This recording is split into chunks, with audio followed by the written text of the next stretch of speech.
সমস্যা নাই, লিপ সমস্যা লিপ হবে। আজকে আমরা সেলিম প্রধানকেও দেখেছি, যখন আদালতে তিনি বক্তব্য রাখছেন তখন অত্যন্ত সুঠাম, সুস্থ, স্বাভাবিক এবং শক্তিশালী মনে হয়েছে। কিন্তু যখনই তাকে পুলিশ নিয়ে যাচ্ছে তখন তিনি পড়ে যাচ্ছেন, তিনি হাঁটতে পারছেন না, তিনি অসুস্থতার ভান করছেন। তারা আদালতে এসে আদালতকে বিভ্রান্ত করার জন্য, সাংবাদিকদেরকে বিভ্রান্ত করার জন্য তারা বিভিন্ন রকমের মিথ্যা তথ্য দিয়ে থাকেন। জুলাই আন্দোলন নাকি তিনিই শুরু করেছেন, শামীম ওসমানকে তিনি তাড়িয়েছেন। তাহলে নারায়ণগঞ্জের গডফাদার শামীম ওসমানকে তাড়ানোর জন্য কত বড় সন্ত্রাসী হতে হয় তাকে। এই জন্য আমরা মনে করি তারা আদালতে এসে যে সমস্ত বক্তব্য দিচ্ছেন সমস্ত মন গড়া, এই সমস্ত ভিত্তিহীন, এই সমস্ত কথার কোনো যুক্তি নাই। এগুলোকে আপনারা আমলে নেওয়ার সুযোগ নেই, আদালতও আমলে এগুলো নেন না।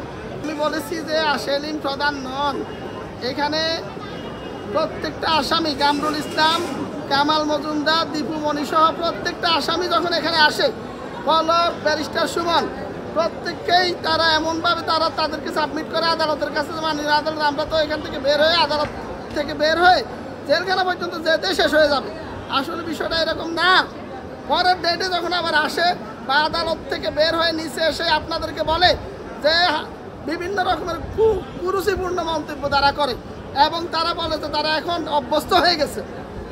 আমি মনে করি, আমরা রাষ্ট্রপক্ষ মনে করি যে এই সমস্ত আসামিদের এই সমস্ত বান বনিতা দিয়ে এই 2000 জুলাই যোদ্ধার রক্তের বিনিময়ে এদের সাথে কেউ আপোষ করবে না। এই রক্তের বদলা আমরা নিবই, ন্যায় বিচারের মাধ্যমেই তাদের কাছ থেকে আমরা এই প্রতিশোধ দিব।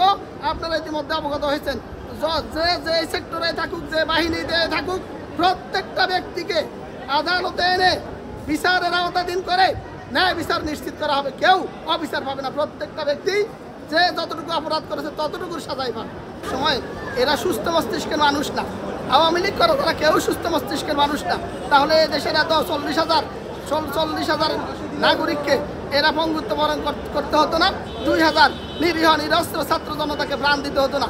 2-1 শাহাদাত শহীদ হওয়ার পরে, মুনুর হোসেন শহীদ হওয়ার পর যদি এরশাদ ক্ষমতা ছেড়ে দেয়, হাসিনারও আবু সাইদ শহীদ হওয়ার পরে তার ক্ষমতা ছেড়ে দেওয়ার কথা ছিল, কিন্তু তিনি শেষ দিন পর্যন্ত খুন করে, ঘুম করে নিজের ক্ষমতা ফাঁকাভুক্ত করার চেষ্টা করেছেন।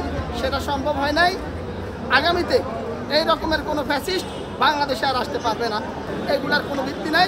তারা এখানে নিজেদের সুযোগ সুবিধা নেওয়ার জন্য আদালতের কাছ থেকে তারা অভিযোগগুলা বা অসুস্থতার বানটা করছে। ধন্যবাদ।